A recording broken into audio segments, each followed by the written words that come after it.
Hello, Dr. Byron C. Phillips, MBA, your professor, your executive consultant, and your tennis pro. The topic for the video is blending technology with human nature.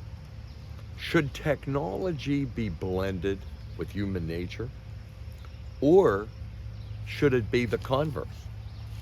Humans interact with nature to fulfill needs through available resources.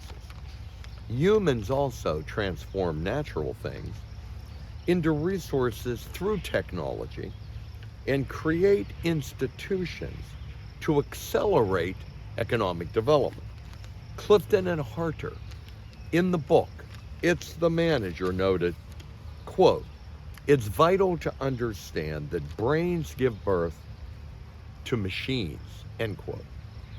These authors noted that the human brain has some requirements of it, and it can use inventions effectively so that we can make progress, we can be trustworthy, trusting, predictable, and dependable, that we can become easier to work with and collaborate with others, and that we can be individualized at the same time.